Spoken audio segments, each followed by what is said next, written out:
Yo voy a tomar la CEPAL hace décadas que habla de América Latina como la región más desigual del planeta. A este dato incontrastable, con los números y con las cifras que fueron dadas a lo largo de las charlas, la confrontamos con otro dato que da en este caso la OPS, cuando dice que América Latina es el epicentro de la pandemia.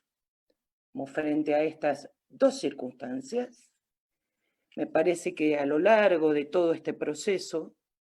lo que hemos visto también es que muchas veces se hablaba de la pandemia como del barco en el que estábamos todos. Y yo me niego a que discutamos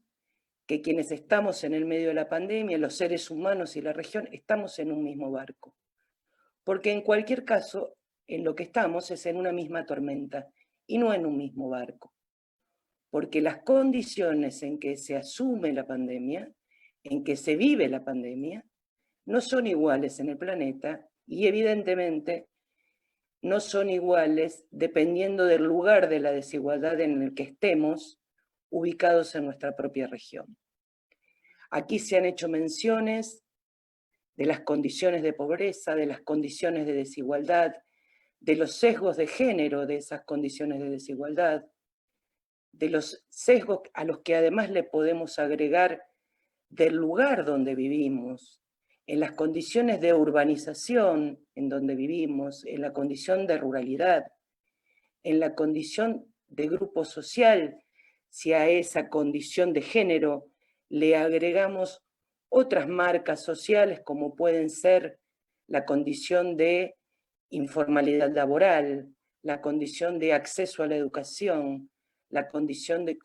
de vivienda, la condición de infraestructura básica. Es decir, si le vamos agregando ese sesgo otros elementos vinculados a ese otro elemento fundamental del que estuvimos hablando aquí, que atravesó todos y cada uno de los paneles, que es la categorización de los derechos humanos en el marco de ese lugar en el que nos encontramos enfrentando la pandemia. Si hablamos además de la incidencia que tienen las grandes potencias en lo que son y han sido las posibilidades e imposibilidades de integración de nuestro continente. Si hablamos además de cómo esas potencias también han incidido en el fortalecimiento o la debilidad de la construcción de nuestros estados democráticos, porque vaya casualidad, cada uno de los golpes que se han asestado a los sistemas democráticos de nuestra región no han sido precisamente a gobiernos neoliberales, sino a todos y cada uno de los gobiernos populares que pretendieron incidir en esas desigualdades, en la disminución de las brechas, en el acortamiento de esas brechas. Dicho esto, desde Progresistas en Red, cuando pensamos en este encuentro, pensamos en la absoluta necesidad de construir conjuntamente desde las organizaciones del progresismo regional esa agenda que nos permita ya no solo coincidir en los diagnósticos, sino sobre todas las cosas, trabajar en los problemas que sin lugar a dudas tienen un modo de resolución regional a través de esos procesos de integración, pero sobre todas las cosas a través de los procesos en los que discutamos la salida de estas crisis. Y en este sentido, creo yo, que la pandemia ha sido el faro que iluminó esas enormes desigualdades. Ha sido el faro que permite, en términos y en clave de lectura de las consecuencias de la pandemia en nuestro continente, que hay cuestiones que debemos abordar integradamente, integralmente y a partir de esta mirada de desarrollo regional. Digo con esto, solo a título de ejemplo, la territorialidad frente a la financiarización de los problemas, los estados se encuentran con la limitación de sus territorios. Los capitales no tienen territorios, los estados sí tienen territorio. En esta disputa, a partir de las cuales nosotros debemos dar respuestas a las necesidades de nuestros pueblos, el capital ingresa a nuestros países y en esa concepción decimonónica de una soberanía que no reconoce el proceso de integración más allá de las cuestiones aduaneras o de las cuestiones comerciales, no podemos discutir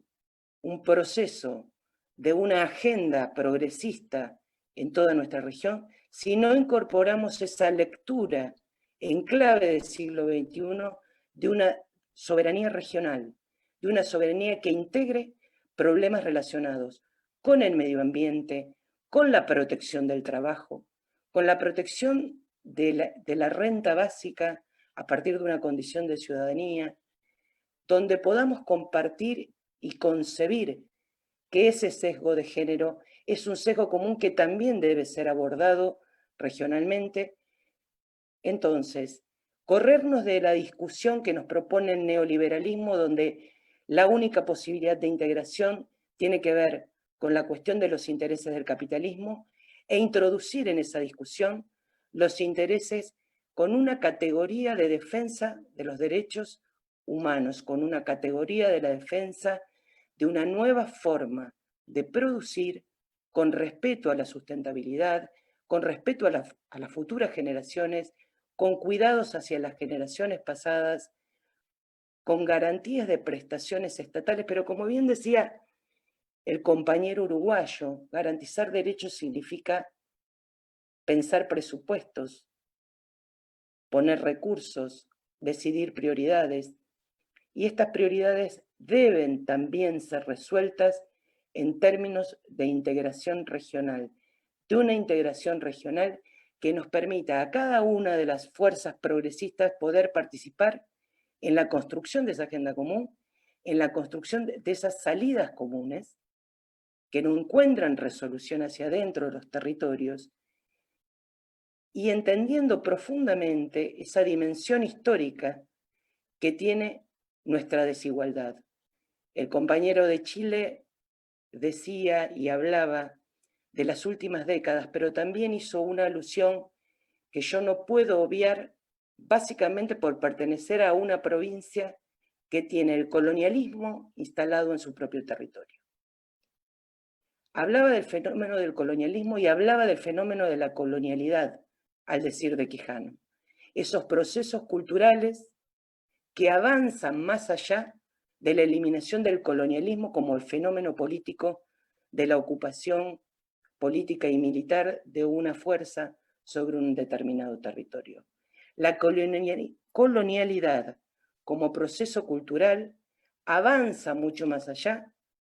del momento en el cual una colonia deja de ser tal. Ese proceso de colonialidad evidentemente ha tenido un sistema político y unas élites políticas en cada uno de nuestros países que ha respondido históricamente a la defensa de la distribución de recursos en el sentido de generar esa desigualdad.